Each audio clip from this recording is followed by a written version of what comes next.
tenemos 75 en sala. La idea era que era en relación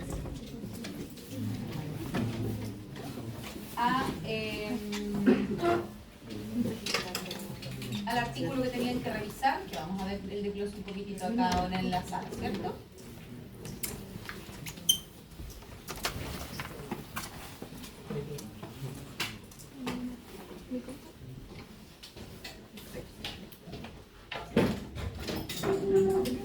Como conversamos, ¿cierto? El otro día ya sabemos y hablamos un poquito que la enfermedad de caries, ¿cierto? Va a ser una enfermedad biofilm mediada, ¿cierto? Impulsada por este consumo de azúcares, que va a ser multifactorial y también va a ser dinámica, ¿cierto? Y que también yo creo que los que leyeron el artículo se dieron cuenta que hay una serie de factores que van a interferir, que ya hemos ido conversando, ¿cierto? En este proceso de la enfermedad, que va a implicar, ¿cierto?, este proceso alternante de cuadros de desmineralización y remineralización en los tejidos duros del diente, y que va a afectar tanto a dentición primaria como a dentición permanente a lo largo de la vida y repercutiendo en la calidad de vida de las personas. ¿Ya? Dentro de la etiopatogenia, o sea, de lo que va a causar esta enfermedad de caries, conversamos, ¿cierto?, de esta tétrada que conforma, ¿cierto?, el huésped, la biopelícula, el biofilm, más el tiempo, donde está inserta también la saliva, ¿cierto?, y distintas alteraciones, pero que también están rodeados por una serie de factores externos, ya sea el contexto o el entorno del paciente, más todos los comportamientos o conductas individuales del paciente propios, ¿cierto? Desde el nivel socioeconómico, educacional, los ingresos, las conductas, etc. Por lo tanto, la lesión de caries va a ocurrir cuando se rompe, ¿cierto?, este equilibrio entre los factores que protegen versus los factores que dañan la estructura dentaria y la alteran y generan este proceso de disbiosis que conversamos, este desequilibrio. Hablamos un poquitito igual de epidemiología, ¿cierto?, que es la enfermedad crónica más común en la infancia y que continúa afectando a los adultos, que existen muchas desigualdades en cuanto a prevalencia. Hablábamos un poquitito de la prevalencia mundial en dentición permanente. ¿Cuánto es? ¿Se acuerdan? A nivel mundial de enfermedad de caries, de lesiones de caries en dentición permanente. ¿De cuánto por ciento? No. Y un gráfico de Salida del Mundo decía que era un 29%, ¿cierto?, en dentición permanente, donde están muy influenciados y todo tiene mucha relación con factores socioeconómicos, hábitos de vida, consumo de azúcar, más que diferencias genéticas o alguna etnia o alguna ascendencia de la población. Y que según los estudios globales, la enfermedad de caries no tratada en dientes permanentes es la condición médica más prevalente a nivel mundial. ¿Ya? Y también se describe una versión severa de la enfermedad de caries en dentición primaria, ¿ya?, que es efectivamente la que antes se le conocía como la caries del biberón, que es la enfermedad de caries severa en la infancia, ¿ya?, y que es variable, o sea, que es severa y prevenible en menores de 6 años. ¿Ya?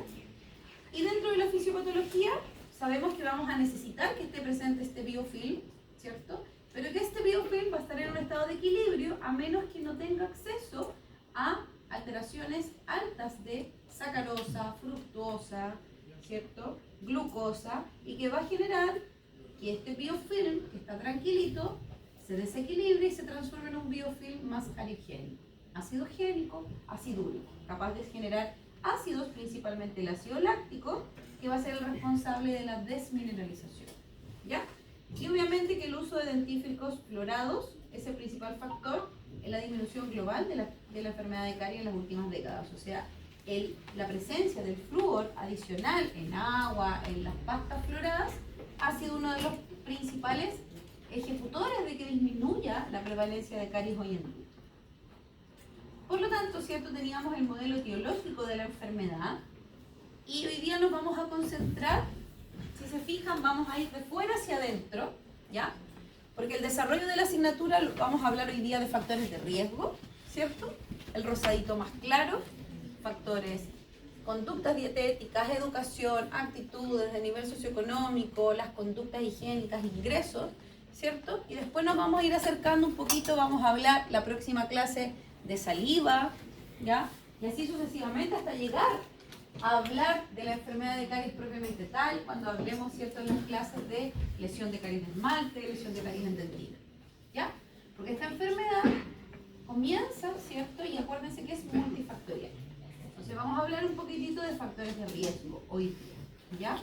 Que a su vez, ustedes van a ver que son los mismos, son factores de riesgo y factores protectores.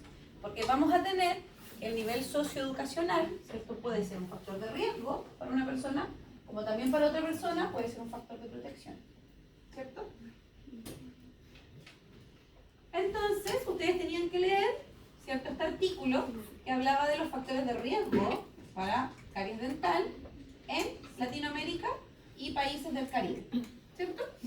Donde principalmente el objetivo, ¿cierto?, era identificar factores de riesgo, ya sea a nivel contextual que ellos le llamaron o de entorno, y factores individuales, ¿cierto?, basados en modelos predeterminados para evaluar determinantes, ¿ya? Que son modelos estructurados para evaluar qué determinante yo tengo aquí. No es que a ellos se les ocurrió decir ya evaluemos los conductuales, evaluemos los individuales, evaluemos esto, si eso es que ya viene predeterminado por modelos, ¿ya?, desde los años 90 más o menos, y con el objetivo de ¿qué? De evaluar qué es lo que ellos necesitan hacer para trabajar con estos factores, cómo modificarlos, o sea, estructurar medidas preventivas a nivel tanto local, regional, como de sistema de políticas públicas, ¿ya? Entonces ellos, los principales hallazgos que hicieron fue hablar de los factores contextuales o de entorno y los factores individuales, como pueden ver en esa gráfica que salía en la primera página del artículo, creo, ¿cierto? Entonces, a nivel contextual o de entorno, hablaron, ¿cierto?, de la gobernanza, las políticas macroeconómicas, políticas sociales, políticas públicas, la cultura, ¿cierto?, y los valores sociales. Y a nivel individual, factores socioeconómicos, factores demográficos, factores de comportamiento y factores biológicos. Como todos estos influyen, ¿cierto?, en lo que es la enfermedad de caries, y que hoy en día es parte de toda esta multifactorialidad de la enfermedad, ¿ya? Entonces, dentro de los factores contextuales o de entorno, están los valores culturales y sociales, las políticas, lo que acabamos de mencionar, ¿cierto? Donde ellos vieron, ¿cierto?, que el mayor desarrollo humano se relaciona con menos lesiones de caries a la edad de los 12 años. Más desigualdad económica, obviamente, se asocia con más lesiones de caries. Mayor inversión en salud reduce la carga de lesiones de caries en la población. Eso está totalmente comprobado, y es así que los países que de su PIB, ¿cierto?, de su Producto Interno Bruto, invierten más en salud, tienen menores tasas de todo tipo de enfermedades, incluyendo enfermedad de caries, ¿ya? La fluoración del agua o de la sal, ¿cierto?, es una estrategia efectiva y costo efectiva, porque además es de bajo costo, ¿ya?, para prevenir lesiones de caries. Y el acceso y control de calidad de las pastas dentales con flúor sigue siendo un desafío en muchos países, ¿ya? Siguen habiendo líneas que dicen que el flúor no sirve, que el flúor es tóxico. Si, no sé si saben o habrán escuchado hace poquito, salió esta noticia que había un problema con el fluoruro de estaño en las pastas, etcétera, etcétera, ¿cierto? Pero lamentablemente las noticias se cuentan media, o es como esto del teléfono que va llegando de uno a otro y al final no llega tan bien informado, ¿ya? Porque básicamente no es un problema del fluoruro de estaño, ¿ya?, sino que esto pasó en Brasil principalmente, donde una línea de pasta agregaron como un agente desensibilizante que las otras pastas no tenían, ¿ya?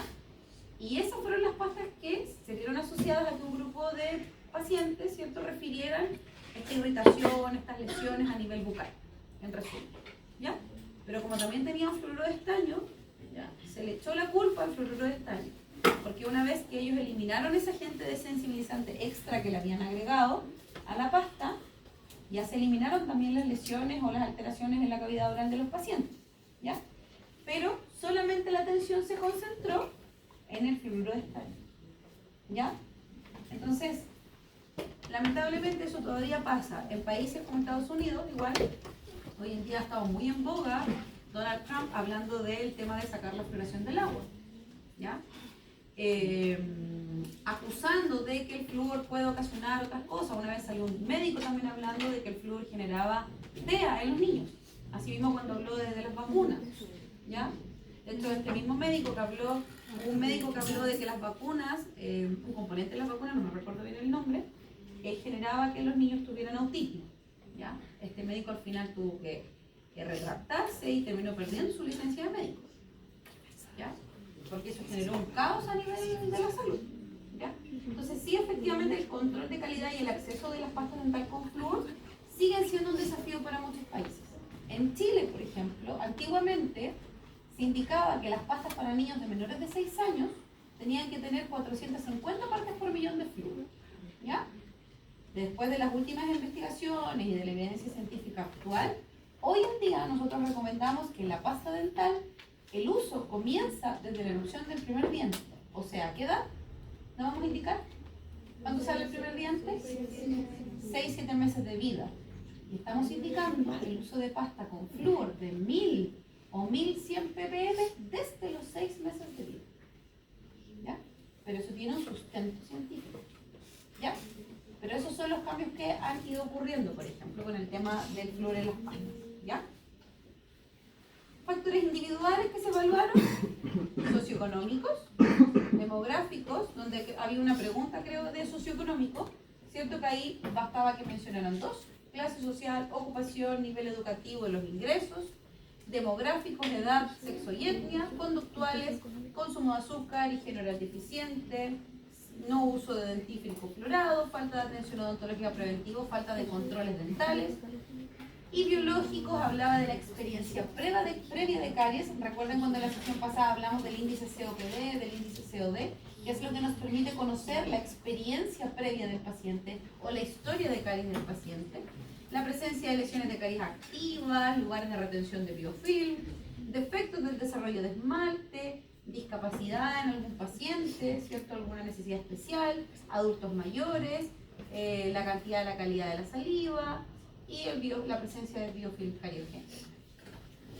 En cuanto a los socioeconómicos y demográficos, ¿cierto? Se observó que un menor nivel educativo y bajo ingreso familiar aumenta el riesgo de lesiones, ¿cierto?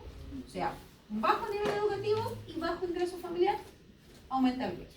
Ya se acuerdan que vimos en la semana pasada igual unos gráficos en Chile que mostraban cómo se relaciona el nivel socioeconómico y también los años de escolaridad. Cuando a más años de escolaridad, menos edentulismo, o sea, más años de estudio, menor riesgo a perder dientes, ¿ya? Mayores prevalencia en grupos indígenas, minoritarios y personas de mayor edad, mayor prevalencia de lesiones en mujeres por factores biológicos y sociales. Esto porque obviamente acá donde se hizo el estudio a nivel del Caribe es menor la tasa, ¿ya? Y a nivel latinoamericano menor la tasa de la mujer en el trabajo, ¿ya? Mayor el número de la mujer que tiene menos años de estudio, ¿ya? Y otras variables. En el paper decían algo de que la mujer tenía más como prevalencia. Exacto. Eso mismo estamos hablando. Principalmente por factores biológicos y sociales, porque es una población, estamos hablando de Latinoamérica, países transversal, Latinoamérica y países del Caribe, ¿ya? Sobre todo en países del Caribe, a diferencia, por ejemplo, que en Chile la mujer está súper inserta en el mundo laboral, ¿cierto? Las mujeres tenemos igualdad de posibilidades de tener más años de estudio que un hombre, ¿cierto? Pero en países principalmente, por ejemplo, del Caribe, mucha mujer no tiene acceso a... No, trabaja, pero trabaja en trabajos que son, por ejemplo, no sé, pues a nivel de hotelería, en el Caribe se trabaja mucho, ¿ya? Y son menos años de estudio, menos acceso a escolaridad, y mucha mujer que obviamente no trabaja y que tiene también lo mismo, con menos años de estudio, etc. ¿Es algo como de contexto socioeconómico y no algo fisiológico, por ejemplo? No debiese, por lo menos yo desconozco si hay estudios donde diga que la mujer, solo por ser mujer, tiene mayor riesgo de enfermedad de caries. Porque si te fijas, no es algo, por eso estamos hablando, no solamente una cosa la que ocasiona la enfermedad de caries, ¿ya? Es multifactorial, ¿ya? Es multifactorial, ¿ya? Tanto factores de riesgo biológicos, conductuales, socioeconómicos, educacionales, ya, pero también riesgos biológicos propios, cantidad de saliva, uso de fluoruros, higiene oral, dieta, ¿ya? Entonces va todo de la mano. Sí, por ejemplo, si pudiésemos en grupos etarios, sí, por ejemplo, el grupo de adulto mayor, solo por ser de adulto mayor, tiene un riesgo asociado. ¿Ya? ¿Por qué? ¿Qué se les ocurre? Más fuerte, que no escucho. La exposición a la radiculares. Ya, pero eso puede pasar ¿por qué? De toda la vida. Ya, Falta de motricidad.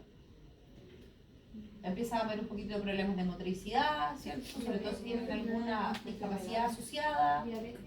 presencia de enfermedades concomitantes, ¿ya? ¿Que va de la mano con qué? ¿Qué usan las personas que tienen alguna enfermedad? Medicamentos. Hay medicamentos que afectan la saliva, ¿ya? Y como vamos a ver en la próxima mañana, la saliva es un agente protector contra la enfermedad de caries. Pero depende no solamente que la saliva esté, obviamente es importante que esté, pero también cuánta saliva hay, ¿ya? Entonces, el grupo adulto mayor tenemos mayor posibilidad de que use medicamentos, ¿cierto? Que tenga algún problema ya de motricidad, que permita una higiene oral de mejor calidad. Hay asociación, como les digo, de medicamentos o enfermedades que propiamente tal generan un menor flujo salival, ¿ya? O medicamentos asociados, ¿ya? Lo mismo, por ejemplo, pasa con el grupo de las embarazadas. Las embarazadas, por el hecho de estar embarazadas, igual tienen un poquito más de riesgo, tanto para enfermedad de caries como enfermedad periodontal. Principalmente enfermedad periodontal por un tema hormonal, por ejemplo, ¿ya? Prácticas dietéticas, ¿cierto? Consumo de azúcares libres es el principal factor que va a regir la aparición de lesiones de caries y va a estar obviamente también acompañada de otros factores como la presencia de biofilm. Pero se sabe, ¿cierto?, que el consumo temprano de azúcares libres antes del primer año de vida se asocia con mayor aparición de lesiones de caries en años posteriores. En Chile, por lo mismo se pregona, ¿cierto?, dentro de los controles sanos, que ojalá antes de los 2 años de vida no haya consumo ni de azúcar ni de sal, por ejemplo, ¿ya? Y se les insiste a las mamás con eso. Antes de los 2 años de vida, por favor, no consumo de azúcar, no consumo de sal. No significa que no le den fruta ni nada que tiene azúcar, pero no azúcar extra, ¿ya? O sea, a un niño de antes de los 2 años de vida, ideal, no le dé un helado, no le dé chocolate, no le dé galleta, etc. O dele una galleta, pero que haga usted que no le ponga azúcar, ¿ya? Frecuencia de consumo, donde igual la ingesta frecuente tiene una relación con el consumo de azúcar. Una cosa es consumir azúcar, pero cuántas veces al día también tiene relación. Incluso el momento en que consumimos azúcar también tiene relevancia, ¿ya? A la hora del día en que la consumimos y cuán frecuentemente, que eso también lo vamos a ver más profundo en la clase de dieta, ¿ya? Higiene oral y uso de fluoruros, ¿cierto? Como el cepillado es el que busca remover este biofilm, que la calidad del cepillado es tan o más importante que la frecuencia, porque yo me puedo lavar 5 veces al día, pero si las 5 veces al día lo hago mal, tampoco va a ser muy efectivo, ¿ya? El uso de pasta de florada es esencial. Cepillarse al menos 2 veces al día con un dentífrico florado, ¿ya? También ayudas. Y la concentración mínima hoy recomendada es de 1000 partes por millón de flúor. Hoy en día jamás vamos a recomendar una pasta dental con menos de 1000 partes por millón de flúor, ¿ya? O sea, hoy en día si encontramos en el mercado alguna pasta que tenga 450 o 500 ppm de flúor, a la basura, no sirve. De hecho, después de que vino esta indicación, muchos proveedores se vieron obligados a retirar todas esas pastas del mercado, ¿ya? Porque existían. Hoy en día ya es muy difícil pillar uno, ¿ya? Sí encontramos pastas sin flúor, pero tampoco sirven de nada. Pero todavía uno se encuentra con muchos papás no flúor, ¿ya? No quiero nada extra para mi hijo, que nada como químico, pero le compran ultraprocesado y da lo mismo, pero ellos son como, no, porque eso tiene químicos que le van a hacer mal y el niño está tomándose una Coca-Cola, ¿ya? Pero existe, ya ellos usan pasta dental sin flúor. Y son papás que precisamente también antivacunas y muy complejos, ¿ya? Dígame. La concentración mínima no era 1450. No, la concentración mínima de flúor en una pasta es de 1000. ¿Cuándo usamos de 1450? Desde los 6 años hacia arriba. Desde la erupción del primer diente indicamos 1000, 1100 partes por millón de flúor y desde los 6 años 1450. Ahora, existen casos asociados al riesgo del paciente, que por ejemplo si es un niño de 4 años o 5 años con un alto riesgo de caries, yo puedo aumentar la concentración de flúor. ¿Ya? Pero eso va a depender del riesgo del paciente. Creo que eso se da solamente por la ingesta, porque puede quedar frutas. ¿Solo por eso que se recomienda menos? Porque con 1000 ya se sabe que con 1000 ya podemos ejercer el efecto de prevención de caries y efectivamente prevenimos que no existan riesgos como una fluorosis, porque estamos hablando de un niño de 2 años, está recién entendiendo que tiene que escupir y todavía no saben escupir bien, entonces el riesgo de que se traguen esto es muy alto. ¿Ya? Y con esa concentración ya tenemos prevención de caries. Por lo tanto, con 1000 ya no es necesario aumentarle más. ¿Ya? Y por lo mismo también están súper claras y súper indicadas cuánto es la cantidad de pasta. ¿Ya? Por eso es como menores de 2 años, es como solamente una manchita, después sube como, o de porte de medio arroz, después un grano de arroz, después una lenteja y así. Uno le va indicando como gráficamente a los papás. ¿Ya? La atención dental preventiva, o sea, idealmente siempre visitar al dentista por lo menos una vez al año, ¿cierto? Visitas regulares y siempre la frecuencia obviamente de los controles ya va a estar en base al riesgo del paciente. Dependiendo del riesgo de enfermedad que tenga mi paciente, yo lo voy a citar una vez al mes, cada 3 meses, cada 6 o una vez al año. ¿Ya? Factores biológicos claves, la experiencia dental previa, ¿cierto? Como decíamos, ese es un predictor para futuras lesiones. Si yo tengo un paciente, ¿cierto? Un niño con una gran cantidad de lesiones de caries en dentición primaria, ¿cierto? Yo voy a tener un niño que después voy a tener, lo más probable, lesiones en dentición permanente. ¿Ya? La saliva, ¿cierto? Que protege contra la enfermedad de caries principalmente por la presencia de minerales, proteínas que tiene, ¿cierto? La capacidad buffer que presenta y obviamente la tasa de flujo salival es muy importante. En casos de hiposalivación aumenta significativamente el riesgo de caries. ¿Ya? El biofilm cariogénico, obviamente, mayor consumo de azúcares va a modificar este biofilm transformándolo en un biofilm más cariogénico y la presencia de defectos del esmalte, hipoplasia, hipomineralizaciones, todo lo que altera esta estructura que yo les comentaba que es tan dura, ¿cierto? Obviamente, en los casos de una hipomineralización. ¿Qué dice la palabra hipomineralización? ¿A qué se referencia? A que tiene menos, ¿cierto? Menos minerales, hipomineralizado. Si yo tengo un esmalte que per se ya tiene menos minerales y el proceso de caries yo sé que ocurre por una desmineralización, o sea, porque mi esmalte pierde minerales, y yo ya tengo un esmalte que tiene menos, obviamente tiene más riesgo porque va a ser mucho más blando y va a ser mucho más fácil sacarle minerales porque ya tiene poco. Entonces, lo poco que tiene, se lo saco y más rápido se destruye el diente. ¿Ya? Y además son zonas que van a favorecer la lesión de caries como zonas retentivas de biofilm, como lo que ven acá abajo. En la imagen de acá abajo, ese es un diente, un molar, ¿cierto? Hipomineralizado, un defecto del esmalte, donde simplemente ese esmalte es como una tiza y los pacientes, ese diente sale con manchones y el paciente muerde y se rompe el esmalte. ¿Ya? Que se denominan fracturas posteruptivas. ¿Ya? Que muchas veces, cuando hay colegas que desconocen esta alteración, eso lo tratan como una lesión de caries. Y limpian y sacan todo eso para hacer una incrustación preciosa, y sacan y sacan y sacan y sacan, y este esmalte es blandísimo. ¿Ya? Y se confunde, sobre todo antes, cuando se tenía menos conocimiento de esta alteración, con lesión de caries, y sacaban y llegaban a la pulpa, tratamiento endodóntico, corona, y en realidad esto no es caries. Entonces hoy en día el manejo es muy distinto. ¿Ya? ¿Y cómo se trata? Hoy en día una lesión así, si no está sintomática, y hay un paciente chico, un niño, ya al que todavía yo no le puedo hacer un tratamiento estético tan invasivo, eso yo lo puedo rellenar con ionómero y le puedo colocar, por ejemplo, una banda de ortodoncia, para darle soporte y ahí lo mantengo. Y evito tratamiento de conducto, etcétera, etcétera. ¿Ya? Pero después. Pero ¿y en adulto? En adultos, depende. Si es necesario o y el paciente está sintomático, está compleja la rehabilitación posterior, porque habría que hacerle un tratamiento endodóntico, ahí hay que evaluar si es mejor la extracción o es mejor tratarlo, ¿ya? Porque ¿qué pasa? Que es un esmalte que es de menor calidad, por lo tanto se ven afectados igual el tema adhesivo, ¿ya? Con el tema de dónde es un esmalte de menor calidad.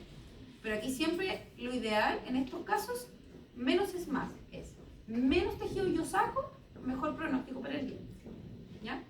Pero ese niño cuando crezca tiene que hacerse otro tratamiento. Ahí se va controlando.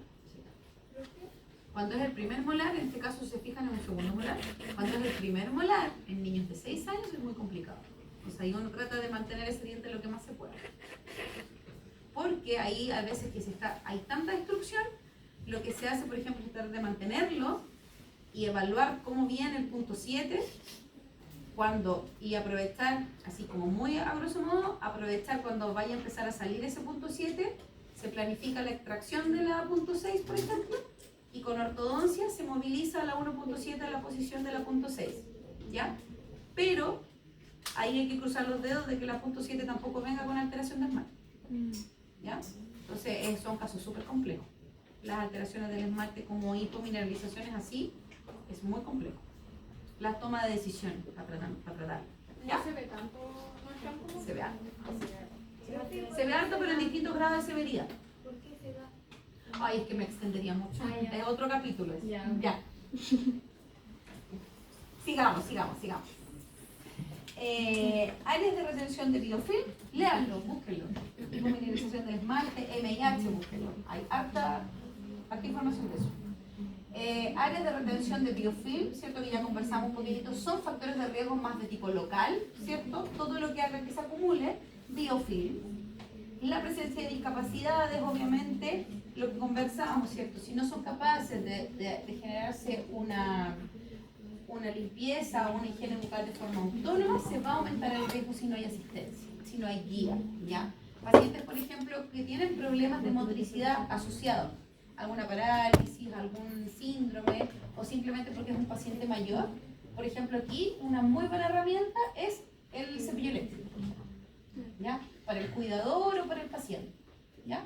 Por ejemplo, ¿ya? Incluso para algunos pacientes TEA, con trastorno de espectro autista, el uso del cepillo eléctrico les da un poquitito más de autonomía y ayuda a desensibilizarlos un poco, porque como tienen de repente algunos hipersensibilidad con los ruidos, con la vibración, puede servir para desensibilizarlos un poco previo a la consulta dental.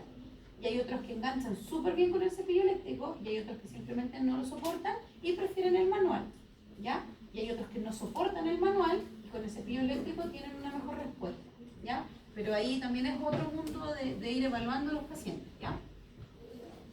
Adultos mayores, lo que conversábamos, ¿cierto? Mayor riesgo debido al deterioro de la salud, presencia de otras enfermedades concomitantes, ¿cierto? Uso de medicamentos y alteración del flujo salival.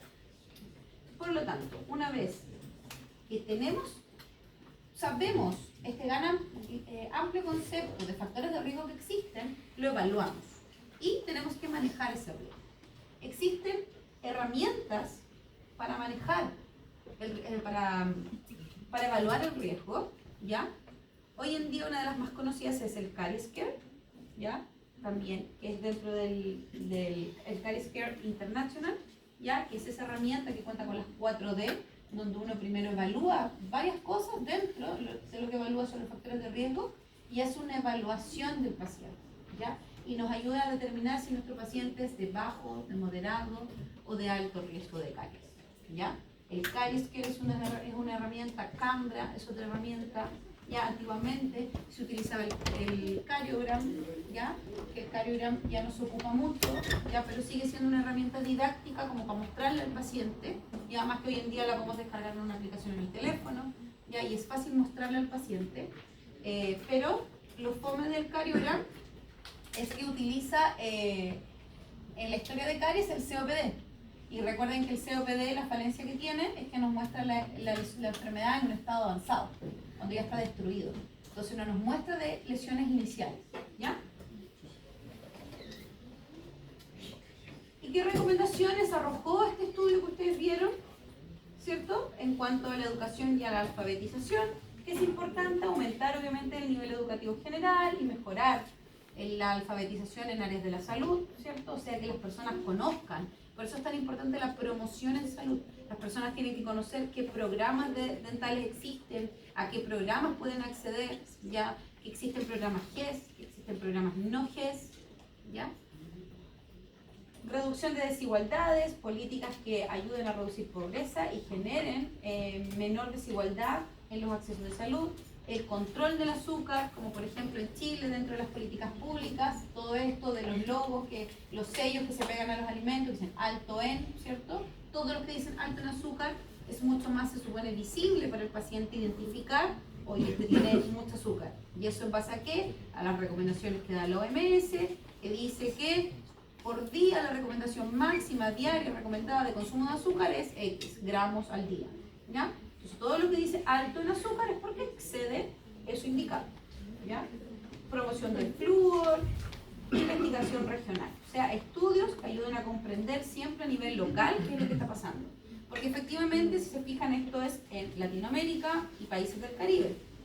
Podemos extrapolarlo en Chile como de los factores que se evalúan, pero los resultados obviamente van a ser distintos, a lo mejor localidad Chile o incluso Valdivia, si lo comparamos con una ciudad como Santiago, por ejemplo, ¿ya? Acá en Chile, acá en Valdivia quizás el nivel de desigualdad económica no va a ser tan marcado como lo es en Santiago, ¿ya? Por darles un ejemplo, ¿ya? O si comparamos una zona rural versus una zona urbana, ¿ya? Entonces, tienen que haber investigación, obviamente, a nivel regional, a nivel local. ¿Qué recomendaciones claras o claves existen hoy en Chile y que se han llevado a cabo, ¿cierto? Lo que conversábamos recién, políticas de reducción de azúcar y promoción de dieta saludable, promoción del flúor, atención basada en el riesgo y centrada en el paciente y su contexto. Esto es lo que más me importa, que tengan claridad que vamos a tener factores de riesgo individual, ¿ya? Individual, de entorno y también factores de riesgo biológicos, ¿ya? Por decirlo de alguna manera, a nivel de la cavidad oral y también obviamente a nivel del individuo completo, ¿ya? Y las acciones colaborativas entre profesionales de salud. Es muy importante que entiendan desde ya que nosotros como dentistas, si bien trabajamos en un box, ¿ya? De atención, eso va a ocurrir si ustedes son clínicos, ¿ya? Si ustedes no son clínicos y trabajan, qué sé yo, en investigación, van a tener que trabajar con muchos más profesionales del área de salud. Si trabajan en un CESPAM, tienen que salir de su box, ¿ya? Si trabajan en una clínica, como clínicos, uno también necesita hablar con otros colegas. Porque te van a llegar casos, como por ejemplo el que veíamos de esa alteración del esmalte, que hay veces que van a decir, chuta, ¿qué hago? ¿O qué hago primero? ¿Qué hago primero? Lo necesito primero que le haga a lo mejor un test de vitalidad al endodoncista, que me diga, oye, si este paciente a mí me relata que no refiere dolor, no tiene sensibilidad, y resulta que, claro, no me refiere sensibilidad, el paciente me dice que no le duele, porque se lo mando al endodoncista y resulta que está con una necrosis pulpar. Por eso no le duele, ¿ya?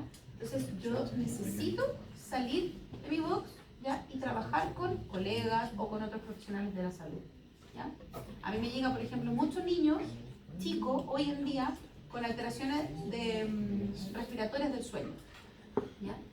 Y si yo solamente me dedico a hacer lo que tengo que hacer en esa boca y nada más, y no miro, ni le miro la cara, ni veo que tiene ojeras, que tiene la nariz súper chiquitita, que tiene así unas amígdalas, ya que roja, ¿ya? Si yo no converso con la mamá y le digo, mire, ¿sabe qué? Aquí el menor de los problemas es que su hijo tenga gingivitis o que no se esté lavando los dientes.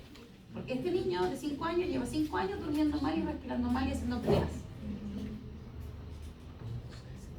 O sea, el día de mañana puede que sea un adulto con problemas cardiovasculares, que le pueda dar una muerte súbita en la noche, y que tenga problemas cognitivos, ¿ya? De déficit atencional. Va a llegar a primero y las profesoras le van a decir, ¿sabe mamá? Su hijo tiene hiperactividad y déficit atencional, yo creo que tiene que mandarlo al neurólogo, porque se vuela y están súper inquietos, y resulta que todo eso es producto que este niño está respirando mal en la noche.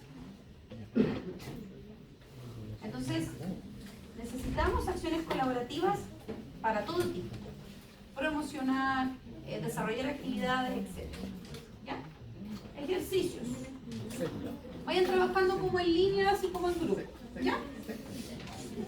Motivo de consulta, Martina, 5 años. La mamá consulta por esas manchas blancas en los dientes de adelante de la niñita. Le empiezan a hacer anamnesis, ¿cierto? Historia clínica. 5 años, la escolaridad de la mamá es básica y completa, ingreso familiar bajo, vivienda rural sin acceso a agua florada, control dental, nunca asistido a una consulta dental, se cepilla una vez al día sin supervisión y sin pasta florada, alta frecuencia de consumo de jugos azucarados y galletas 3 a 4 veces al día.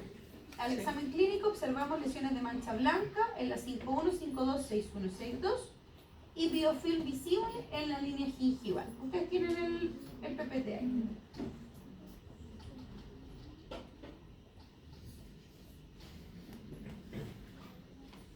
Desglosen ahí. ¿Cuáles serían los factores individuales que aumentan el riesgo de caries de Martina? ¿Qué factores son de entorno?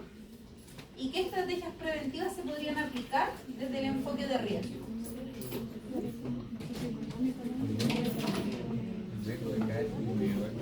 Vayan haciéndolo ahí en grupo y lo vamos conversando. Primero los individuales y los de entorno.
Un factor individual, pues Revisen ahí, ¿de acuerdo a lo que dice?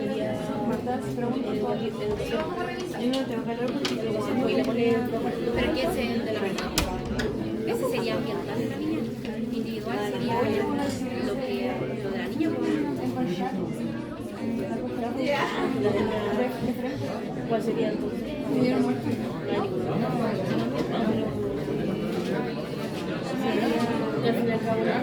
¿Qué línea de edad? Solo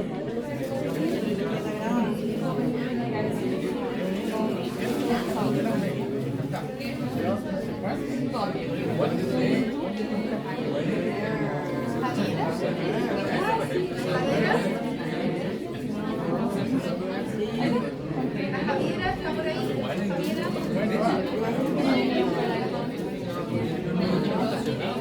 Javiera. No, no la Isara.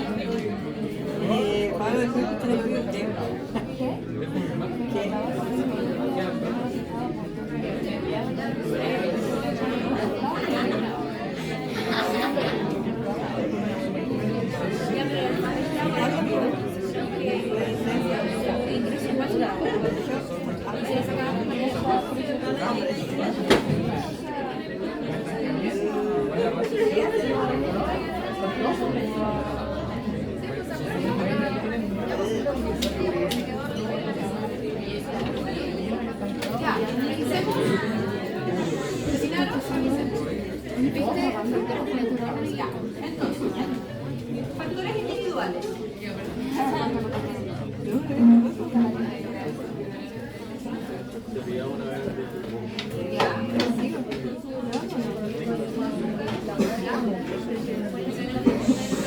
Factores individuales.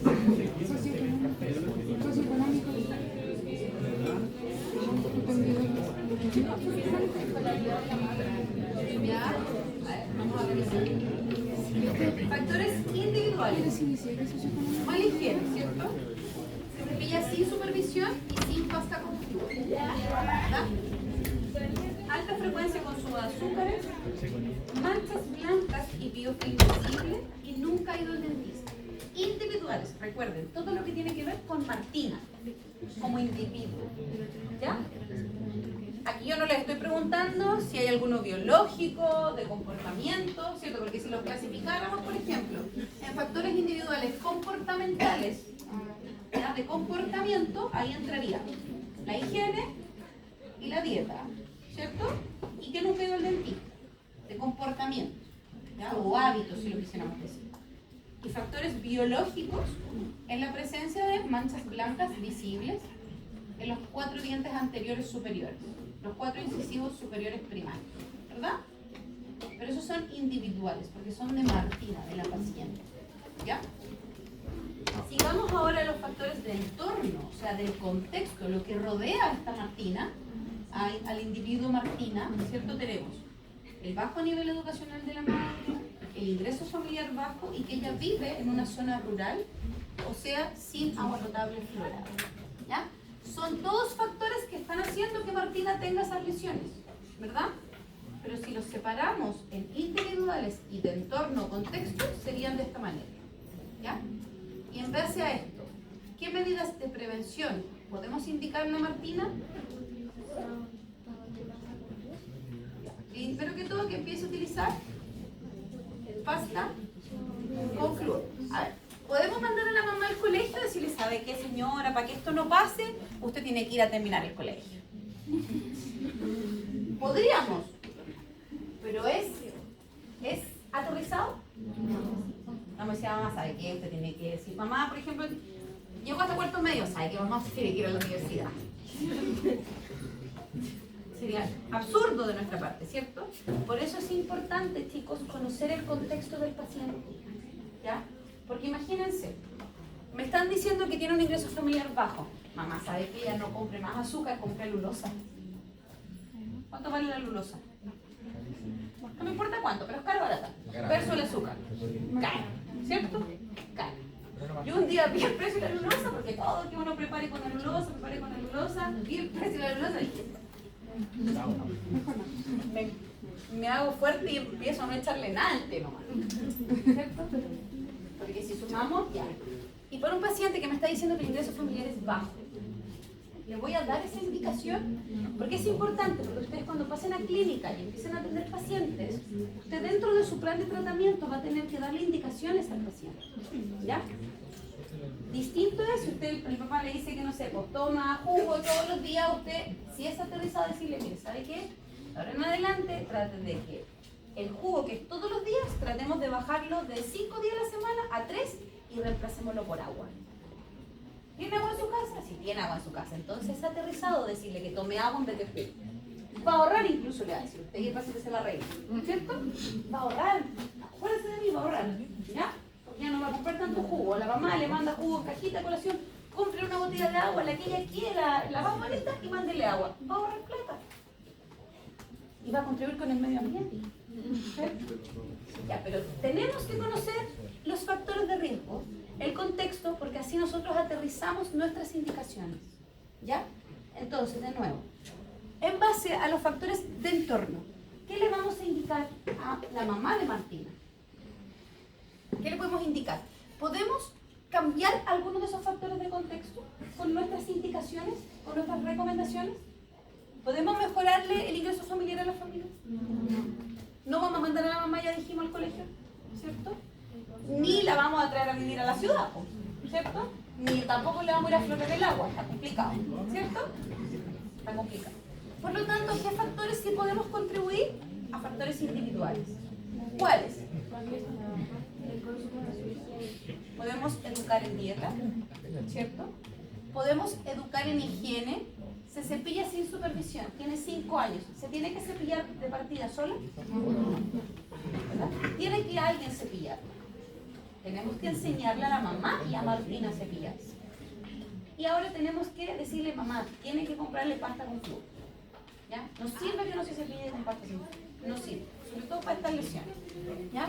Mejorar el consumo de azúcar, Nunca del dentista, no importa, partió ahora, controlemos.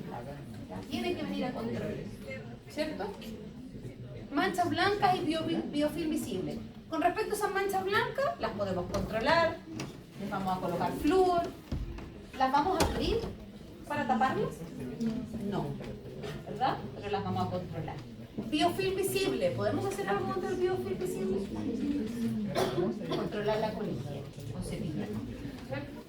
Entonces, educación a la madre sobre higiene y dieta, uso de pasta con flúor, aplicación de barniz de flúor, ¿ya? Ya, a ver ahora. Don Luis, lo mismo.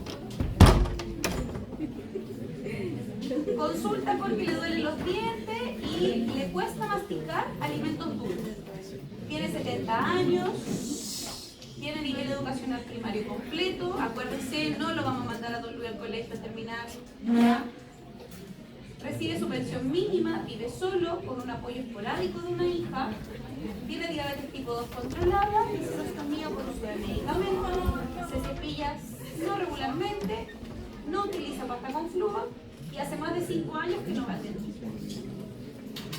Al examen vemos raíces expuestas con biofilm visible, múltiples restauraciones defectuosas, pérdida de dientes y lesiones de caries radiculares activas.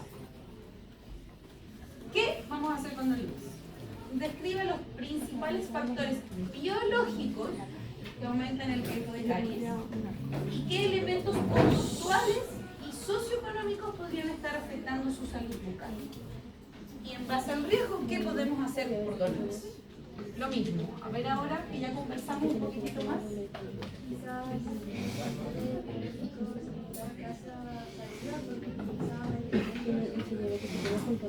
Dice que es diabético, que usa medicamentos y que tiene serostomía. ¿Saben lo que es la serostomía? Lo vamos a ver en la próxima clase, ¿ya? Pero la serostomía es bajo flujo salival. Y más que un bajo flujo salival, es la sensación de bajo flujo salival, la sensación de boca seca, ¿ya? Y que no está necesariamente asociada a que yo tenga menos saliva, ¿ya? Puede ser algo solamente de sensación, ¿ya? A diferencia de la hiposalivación, que lo vamos a ver la próxima vez, ¿ya? Entonces, ¿cuáles serían los factores individuales de Don Luis? Si fueran biológicos principalmente, ¿cuáles serían los biológicos? La edad. Los biológicos serían la enfermedad sistémica, ¿cierto? Biológicos. Biológicos. Ya, la presencia de serostomía, que es diabético.